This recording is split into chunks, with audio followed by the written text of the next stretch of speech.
Blitzers and future mom rads. I'm Littlefinger here today to share a little bit more knowledge. This time we are going to review the PanzerJag I, which is a German TD. Let's take a look at the setup on this tank. You've got two gun options. With the Tier 3 gun here, having a rate of fire at 13.6 with average penetration numbers there at 67 and 130 for your Pramo, which is APCR, which is very good for this tier. It does approximately 70 hit points of damage and has a very good gun on it with a dispersion of 0.3 and a marginal aiming time there of 2.3 seconds. So this tank is obviously a TD, no turret, and it does not have any armor on the front there at 13 millimeters or sides, so you want to be very cautious with this tank. Unlike the T-18, you can't get out and brawl in front of other tanks with this one. So let's go ahead and take a quick look at the setups. Repair kit, multi-purpose restoration pack, and adrenaline is what I run with this tank. Provisions, I'm using all three. Standard fuel to increase engine power by 3%. The chocolate bar to add 3% to crew mastery. And of course, protective kit to reduce the chance of fires. Ammunition, you can see here I'm only carrying 10 rounds of APCR. Rarely needed it in this tank, as your penetration values there 50 to 84 for your standard AP round seem to work pretty well for this tier.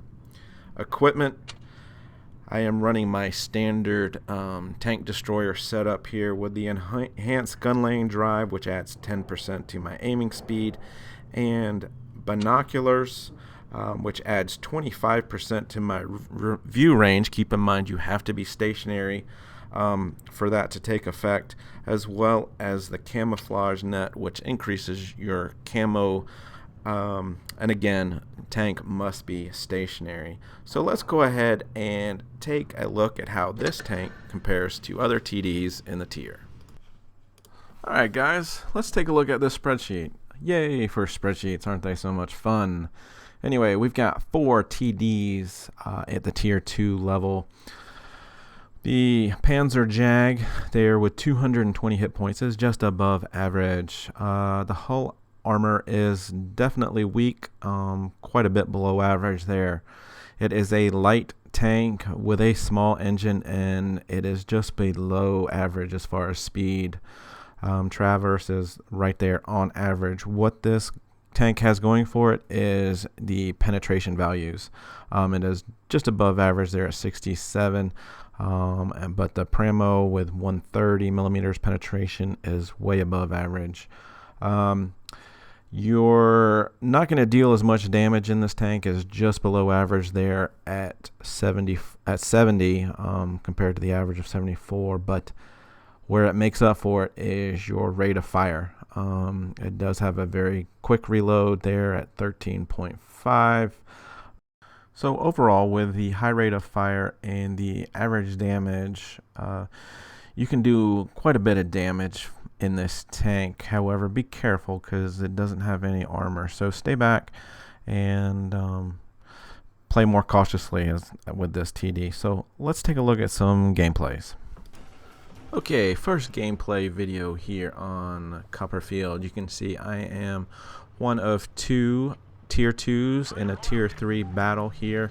When I spawn from this side in a TD, I prefer to go to this camping spot in the corner, primarily because you get up top of that hill on the other side and there's nowhere really to get any protection. You can't look around the corner because you're turretless.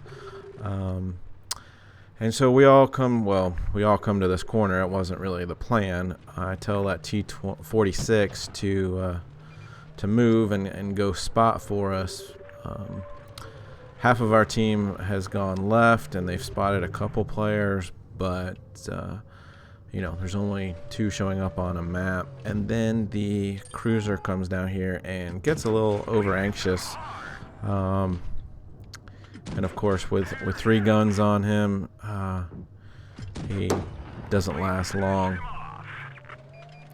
So we take down 1 early. We're still waiting for some more to pop up on the radar, and the BT-7 shows up, but I had a little problem here with getting the gun depression right. I try to track him. This is one thing, guys. You will get extra experience points if your team damages the opponent while you've tracked him. So it's a good skill to try to learn. They've all gone to the base. You can see that the cap has gotten to about 50, and looking at the mini-map, everyone's down there. I knew this BT-7 was over here. I was hoping to face him alone, which I do. I get 2 shots and then track him, and then he bounces that one, which was kind of fortunate. And then we see this PzJag on the other team. He's just sitting here, got tunnel vision, so we're gonna award him with the tunnel vision achievement.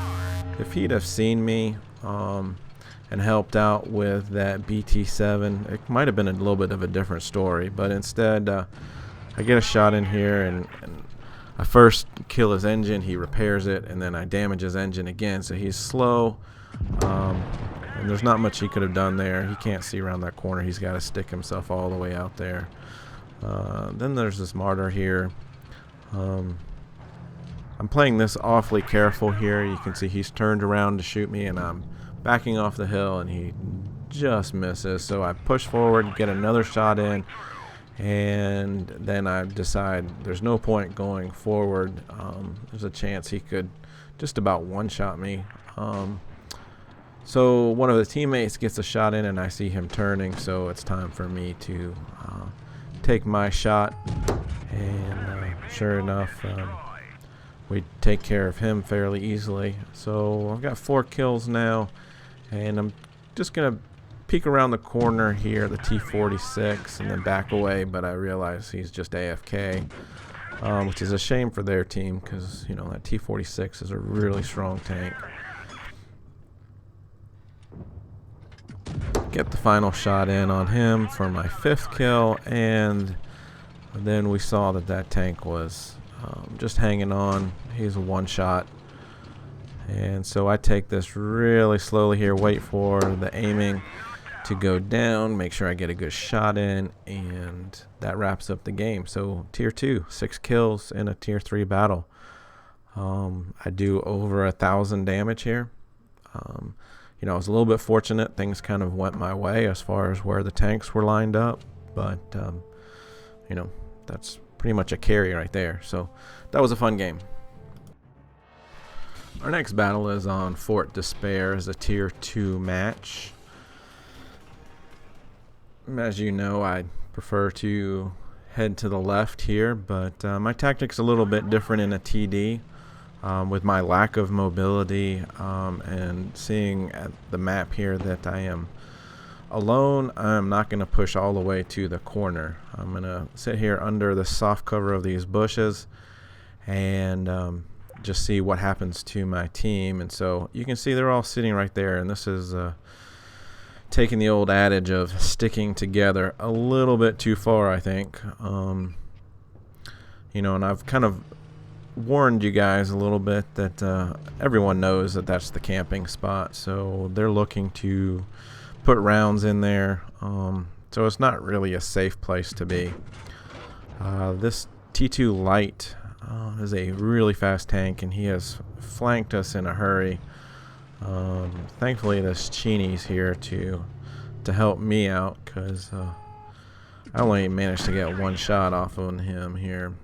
This second one I don't quite reload in time and just go over the top of him. The Chini puts it away, and so I'm looking at the map now, and I see everyone's just on the other side of the flag, so I'm going to speed up here as I get into position. And you can see again, I'm going to come right around this corner here, hide behind these boxes, even though they can shoot through it. It is a little bit of a distraction, and I am up against this T-18, and you can see 3 shots in there, no problems with your standard AP. And if you remember from the review I'm going to do on the T-18, that tank has the best frontal armor in the tier.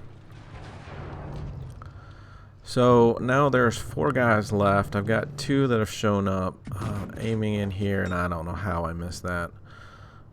But fortunate enough to get the kill. Now we're down to 3. There's only 1 showing up on the map. Not sure where the other 2 guys are yet. You can see this guy's doing a good job of just showing the top of his turret. That Jag comes around the side, so I decide that I will go ahead and try to flank them. And lo and behold, I find this BT2 who has tried to run over a brick wall. So we're gonna award him the WOT Brick Wall achievement. Congratulations. So we take care of him very easily, and the rest of my team has taken care of the other guys, and so it was a pretty easy win. 3 kills, just over 500 damage, I believe it was. 558. Alright guys, here's another video I wanted to show you, and this time I want to use it to highlight how being too aggressive, and then also how coming under fire can lead you to playing poorly. So I'm in a TD here, so I go to the typical camping spot on mines, which is really good for helping support the lights and mediums that are trying to protect the entrance to the mines there. But you can see the way they're spread out. I don't know how this shot misses, but anyway, you can see how they're spread out. There's not a lot for me to shoot at, and I don't like to just sit back and quote-unquote camp. You know, if there's not targets for me to shoot at, it's time to relocate so that my gun is being useful throughout the entire battle. So I decided to push up the hill, and knowing well that there's 2 guys on the opponent's team on the hill. Now we managed to track him and get the kill shot there, but my problem here is that I decide to push on the M3 light. I get a shot off on there. We're trading shots, which is never a good idea, and get another shot in here, so we've each traded, but then I get shot from the side there. And so now I'm panicking. I rushed, and I've got myself up against the side of this rock, and I can't turn enough to get a shot off. Although I'm not sure how that missed. Probably would have been a kill shot, but instead it didn't, and he puts me away. We do go on to win this battle, but you know, it's just careful of your surroundings when you are being rushed.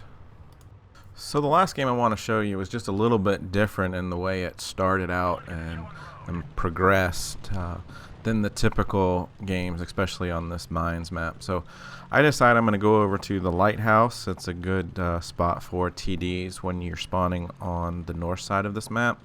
But you can see here I've stopped. My entire team is still at spawn, so I'm not going to get any spots, and so I decide just to hold back a little bit and play this a little bit more cautiously. And you can see here that they're jumping off the cliff and they're going down through the lake area, which actually works well as to the way our team has set up. So get some easy shots in here.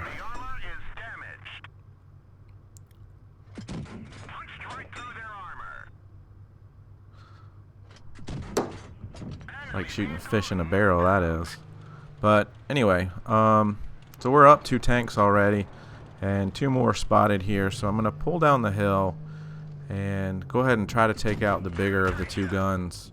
And this guy was on the lower health, so I want to team up to take out the same tank whenever possible.